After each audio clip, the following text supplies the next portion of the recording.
Consent. It's such a big word,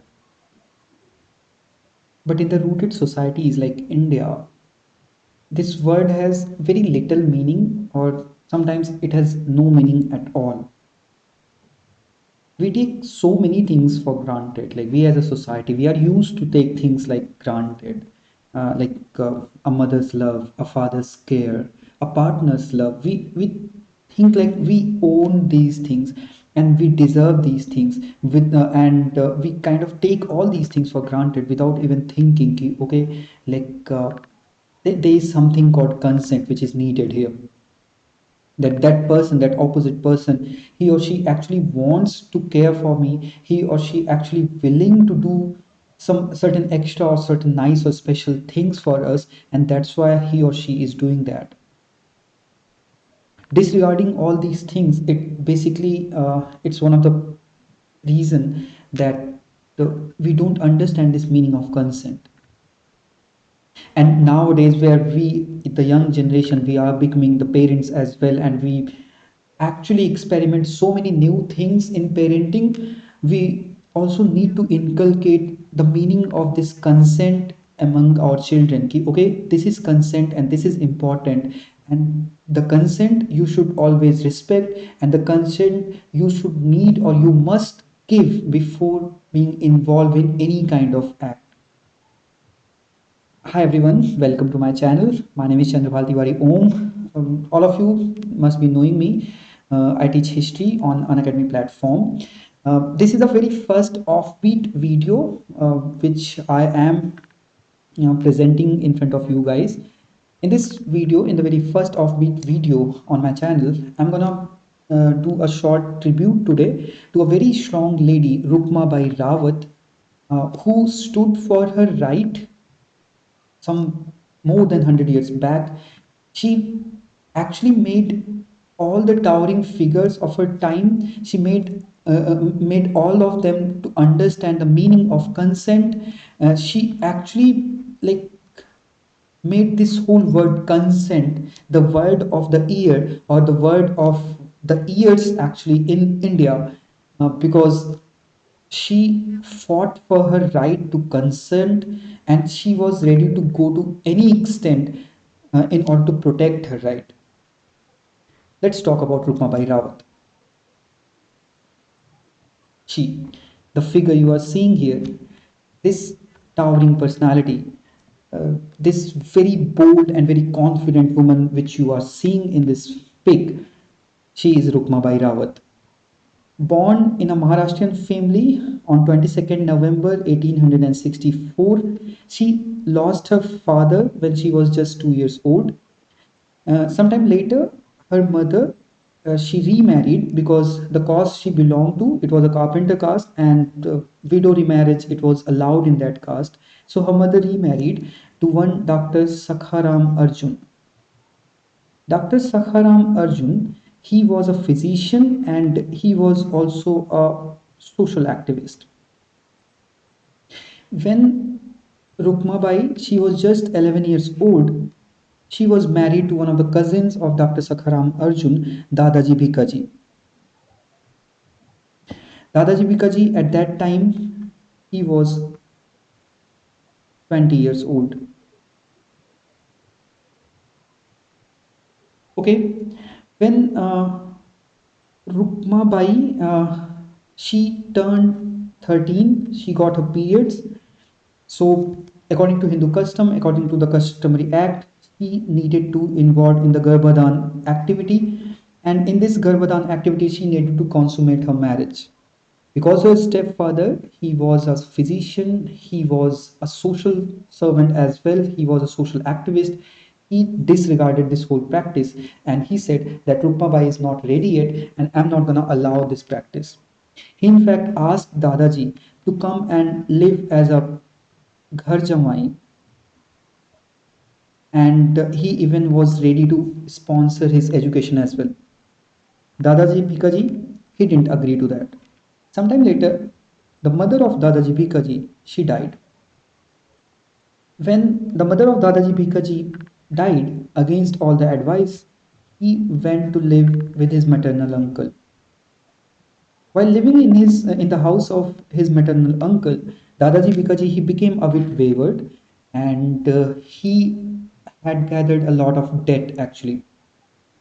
So he had planned that he will use the property which Rukmabai will get, or the property attached to Rukmabai, in order to pay off his debt.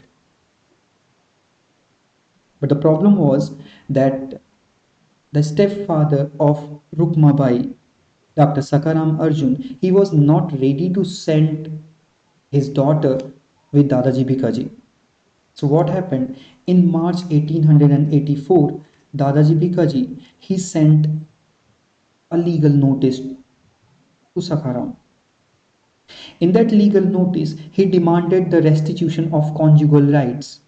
He demanded that Rukmabai, she is my wife, she needs to live with me.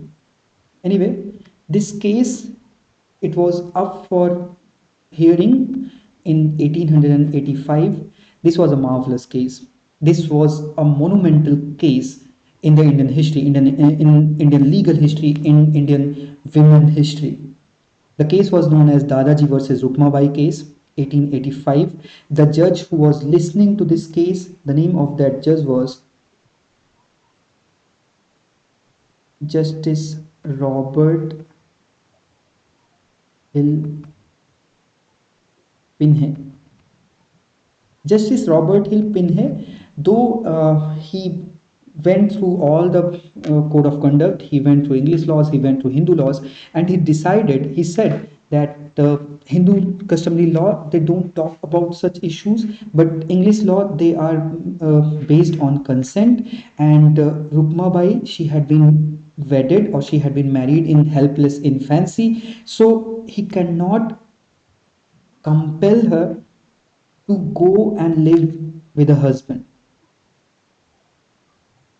Anyway, this whole case, it was also raised by many conservative section or conservative Hindu society section as well, like the presses like Native Opinion.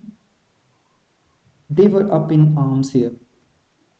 They were writing scathing articles against Robert Pinhe, and how Robert Pinhe, he is disregarding the whole Hindu custom. Even Bal Gangadhar Tilak, in his newspaper Maratha, he wrote about it that basically Pinhe, he did not understand the spirit of Hindu laws, and he sought to reform the laws of Hinduism by violent measures. During that time period, when all these things, all these towering figures, all these newspapers, they were writing such articles, there was also a regular column being published in Times of India. This regular column, it was published under a pseudonym, A Hindu Lady.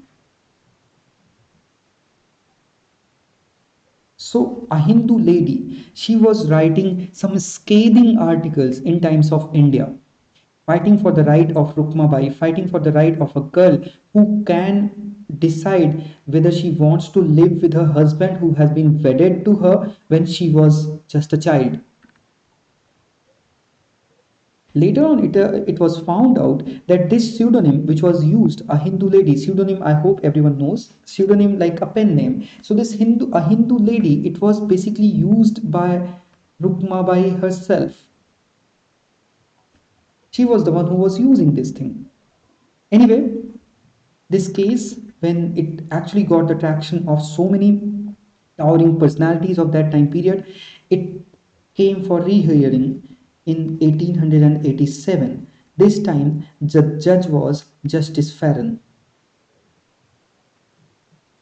Justice Farren, while going through the case, he decided on something, that according to Hindu laws, he decided this case purely based on Hindu laws. He said, and he in fact ordered Rukmabai to go live with her husband or face the imprisonment of 6 months.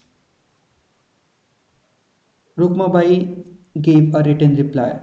She said, I will not go with my husband. I am not going to live with my husband. I can accept the 6-month imprisonment. I'm ready to go for 6-month imprisonment, but I will not go and live with my husband against my will. Bal Gangadhar Tilak, when this thing happened, it actually resulted in further upheaval of this issue, social debate. It gathered up. Bal Gangadhar Tilak, he wrote in Kesari that all these things it is happening because Rukma Bai, she is English educated, and this is her English education that is at fault. And he also declared that Hinduism is in danger. The case, it became so viral in today's lingo that even Max Muller, he commented on it, and he says that it's not a legal issue, it's basically a social issue, and Rukmabai's education had made her the best judge of her own choice. Anyway, later on it is said that even Queen Victoria, she overruled the judgment of Justice Farron, but we don't find any documents related to her interference, Queen Victoria.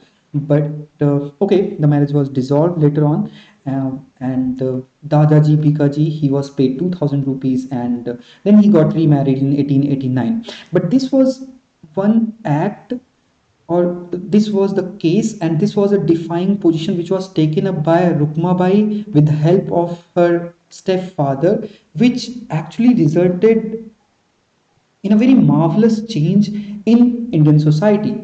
The very first influence of this whole case was basically the passing up of Age of Consent Act 1891. This Age of Consent Act 1891, which was passed here and which was again vehemently opposed by all the orthodox sections, including Bal Gangadhar Tilak. This Age of Consent Act, it actually increased the age of girls from 10 years to 12 years, the marriageable age for girls, and below 12 years, if any girl is subjected to any kind of sexual act, it should be considered as rape. It has been mentioned in Age of Consent Act 1891. One more thing is that among all these like saga, there was another Parsi reformer who played a very important role. The name was Behramji Malawari. Behramji Malawari. He actually supported throughout your Rukmabai. He actually maintained a case for her. He also collected fund for her. Talking about Rukmabai further, after this act, Rukmabai, she went to London in London School of Medicine. She completed her study of medicine, and she returned to India in 1894. She returned to India. She joined she in fact worked as the chief medical officer at a state hospital in Rajkot. She in fact established the Red Cross Society at Rajkot. She worked there at Rajkot. She throughout her life she was fighting for women right. She opposed the child marriage throughout her life. She was also opposed this Parda system. She was against this Parda system. In fact, in 1929, Rukmabai, she published a pamphlet. The name of the pamphlet was Parda. In this pamphlet, she actually wrote about the evils of Parda system in society. This was your Rukmabai, who is basically one of the first practicing women doctors in colonial India. We have seen in the movie Pink the role of lawyer, which was played by Amitabh Bachchan, lawyer Deepak. He mentions this thing in his closing argument that no, nahi, na, ये एक शब्द नहीं है, ये अपने आप में पूरा वाक्य है. So this whole issue of consent, this whole issue of saying no and the power of saying no, we need to make our kids, make our boys, make our girls understand the power of no. That if someone is saying no, or if you do not want to do anything, assert your right, fight for your right, like Rukmabai Rawat she did. Thank you everyone. This was my first offbeat video, and I just wanted to talk about Rukmabai because she's such a powerful figure. I hope you liked it. Please respond, please comment whether you like this video or not, whether you like this concept or not. If you have any kind of comment or any kind of suggestion, you are most welcome to give it to me. My name is Chandrapal Tiwari Om. On my career front, I teach history on Unacademy platform for NTUGC NET and SET section student. You can follow me on various social media channel. Like, you can follow me on Instagram, just search Om's History. You can also join a Telegram channel. You can just search Om's History, you will find me. This Telegram channel is devoted to UGC NET and SET examination. Here in this channel, I talk about all the upcoming sessions, free and otherwise, on Unacademy platform. If you are new to the Unacademy platform, it might need a code to unlock all the courses. So you just need to apply this code, that is Om Tiwari. If you apply this code, you will get access to all the content of Unacademy platform. If you want to join the Plus platform, we are running so many different batch courses for the next examination, next NTUGC NET examination. So you can even join this, apply this code, and if you apply this code, you'll get 10% discount. So yeah, that's it for this video. I hope you enjoyed it. Thank you so much. Bye bye.